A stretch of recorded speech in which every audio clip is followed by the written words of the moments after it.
est-ce que tu as une idée et que tu aimerais vraiment ça en parler? Une Je t'entends pas. idée, Qu'est-ce que tu dis? une idée, Genre, non, j'ai rien compris. une idée. Parle plus fort. J'ai une idée!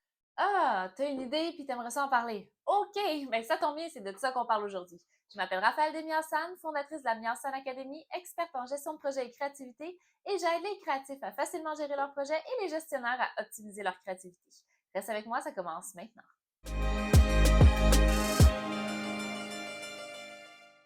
Bon matin les humains, bienvenue dans la Miassan Academy. Aujourd'hui, je te parle de comment parler de tes idées. Et c'est pas chose facile parce que même moi, ça m'arrive d'avoir de la difficulté à bien exprimer mes idées. C'est pourquoi je trouvais important de partager mes trucs et que vous puissiez, vous aussi, partager vos idées avec le monde. J'ai déjà parlé dans une autre vidéo de la différence entre la divergence et la convergence. Je t'invite à aller revoir cette vidéo, je te mets le lien juste ici.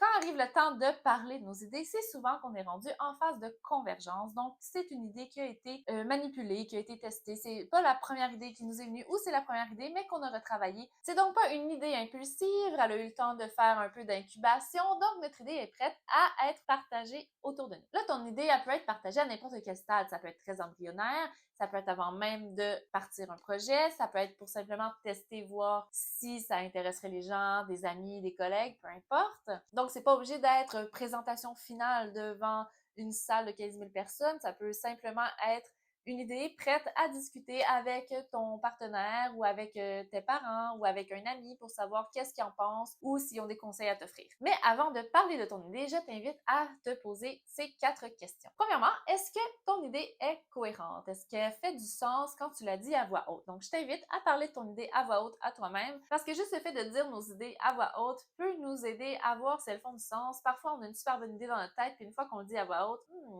c'est plus difficile à exprimer avec notre voix verbale qu'avec notre voix de tête. En bref, est-ce que ce que je vais dire va être cohérent et va être facile à comprendre pour la personne qui va écouter mon idée? La deuxième question, est-ce que je l'ai testé? Tenter le terrain en posant des questions, en faisant des petits tests pour voir si mon idée était viable. La troisième chose à te demander, est-ce que tu as confiance en ton idée? Est-ce que tu crois fermement que ton idée est une excellente idée? Si oui, super.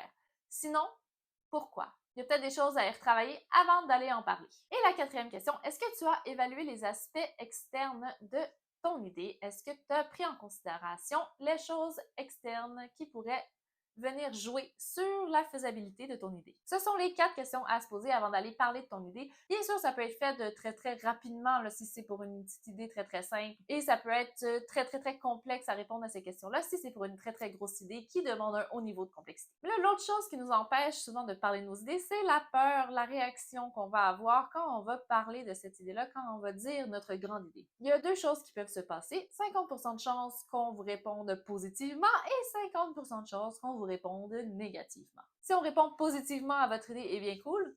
Vous allez aussi sûrement recevoir du feedback sur votre idée et je vous invite à aller voir ma vidéo sur le sujet juste ici. Si le retour sur votre idée est négatif, découragez-vous surtout pas. C'est une idée, c'est un embryon, ça se retravaille. Allez simplement retravailler votre idée et allez demander le plus de feedback possible pour vraiment améliorer votre concept, votre idée. Parfois, c'est aussi une question de timing. Les idées sont peut-être mal reçues parce que ça ne fonctionne pas avec, par exemple, des budgets, ça ne fonctionne pas non plus avec l'air du temps. Bref, en plus, ça va vous laisser la chance de laisser incuber l'idée et de la retravailler. Donc, ne la perdez pas, gardez-la bien avec vous, cette idée-là que vous avez partagée. C'est super important parce qu'on ne sait jamais quand est-ce que vous en aurez besoin, que ce soit pour générer une autre idée ou pour peut-être la représenter quand le timing sera meilleur. Et le meilleur endroit pour t'assurer de ne pas perdre ton idée, c'est d'avoir une fiche projet. C'est quoi une fiche projet? C'est une fiche à remplir pour t'assurer de mettre de l'ordre dans tes idées, dans tes projets. C'est super simple à faire. Je t'ai fait une fiche projet Miassan Academy exprès pour toi. Tu vas trouver le lien pour la télécharger dans la description ci-dessous. Et je t'invite à le faire. C'est vraiment un outil génial. Tu peux y écrire tes projets, tes idées, tes brainstorms. Bref, c'est vraiment utile. En plus de garder toutes les choses à la même place, ça t'aide à être organisé et efficace. Donc, je t'invite à la télécharger et en même temps à t'abonner à la Miassan Academy sur YouTube, Facebook et Instagram. Si tu as aimé cette vidéo, eh bien, je t'invite à partager et liker. Tu peux aussi me laisser en commentaire, toi, qu'est-ce qui fait que ça te gêne de parler de tes idées? Je serais curieuse de te lire. Donc, laisse-moi un commentaire et oublie pas de suivre la Miassan Academy. Et sur ce, je te dis à bientôt. Bye! Stallion dans ma main.